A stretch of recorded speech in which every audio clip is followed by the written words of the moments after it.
안녕하세요. 성견 변호사입니다. 오늘은 미국 연방상표 등록과 관련해서 한번 이야기를 나눠보고자 하는데요.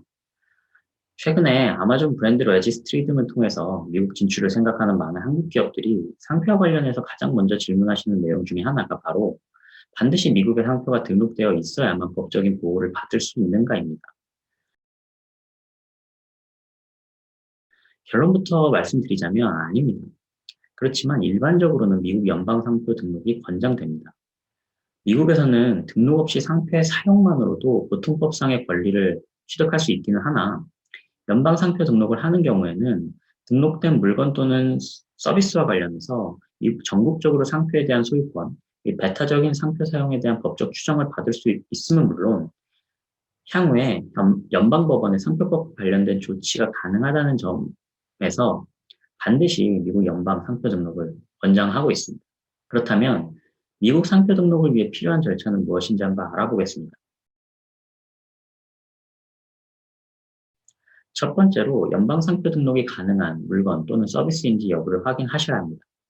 대부분의 상표 등록은 향후 해당 상표의 상업적 이용, 유즈인 커머스의 의도에 근거하여 신청을 하게 되는데, 여기서의 상업적 이용이란 통상적인 상품 거래 과정에서 해당 상표를 성실하게 사용하는 것을 요구하고, 단순히 상표의 권리를 보유하기 위해서 사용되어서는 안 됩니다.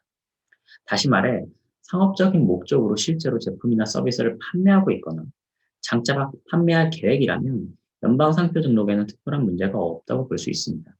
두 번째로, 등록할 상표의 유형을 결정하는 것입니다. 상표를 보호하는 데는 크게 두 가지 방식이 있는데요. 상표 출원을 할 때 표준 글자 형식, 글자 상표 방식으로 할 것인지, 스타일 디자인 형식, 디자인 상표 방식으로 출원을 할 것인지 선택하셔야 합니다. 선택한 방식은 향후 보호받을 수 있는 범위에 영향을 미치기 때문에 신중하셔야 하고, 일반적으로 글자 상표의 등록은 더 넓은 권리를 제공하며 기본적으로 상표의 스타일과는 관계없이 그 표현을 보호하게 됩니다. 글자 상표를 추론한 경우에는 해당 추론 내용과 상충되지 않는 범위 내에서는 사용 중인 상표의 디자인 요소, 예를 들면 스타일, 대소문자, 글꼴 등을 자유롭게 변경할 수 있습니다. 반면에 디자인 상표는 그래픽 또는 스타일화된 문구를 가진 독특한 로고를 보호하기에 적합하고요. 일단 등록하면 향후 몇 년 동안 해당 디자인을 동일하게 사용해야만 상표 등록 상태를 유지할 수 있고 갱신이 가능합니다. 반면에 디자인 상표를 등록한 경우에 같은 글자와 표현을 유지하지만 디자인을 변경하게 되면 새로운 디자인 상표 출원이 필요할 수 있습니다. 세 번째로 가장 중요한 유사 상표를 검색하는 것입니다. 출원할 상표의 유형을 결정하였다면 상표 전자 검색 시스템 TESS, 트레이드마크 일렉트로닉 서치 시스템을 통해서 내가 출원하려는 상표와 혼동을 야기할 만큼 유사한 상표가 등록되어 있지는 않은지 검색을 해보셔야 합니다. 물론 이 사전 검색이 의무는 아니지만 출원 신청을 한 후 미국 특허상표청 USPTO가 나의 출원 상표와 유사한 상표를 발견하였다면 이를 근거로 나의 출원 신청을 거절할 수 있습니다. 여기서 주의할 점은 내가 출원하려는 상표와 동일하거나 혼동을 야기할 만큼 유사한 상표가 USPTO 검색 시스템 상에 등록되어 있지 않다고 해서 100% 안심할 수는 없다는 부분입니다. 앞서 말씀드렸다시피 미국은 선사용주의를 채택하고 있는 까닭에 상표에 등록 없이 이와 유사한 상표를 먼저 사용하고 있는 사람이 있다면 그 사람에게 상표권자로서의 권리를 부여하기 때문인데요. 따라서 인터넷 도메인 이름, 각종 소셜미디어, 그리고 보통법상의 선사용 사례가 있지는 않은지 여부까지 검색을 해야 등록 거절의 리스크를 최소화할 수 있습니다. 네 번째로 상표류, 클래스를 결정하는 것입니다. 트레이드마크 아이디 매뉴얼을 통해서 제품과 서비스에 따라 클래스를 식별하고 분류할 수 있습니다. 등록을 원하는 클래스가 늘어날수록 등록 비용은 증가하고요.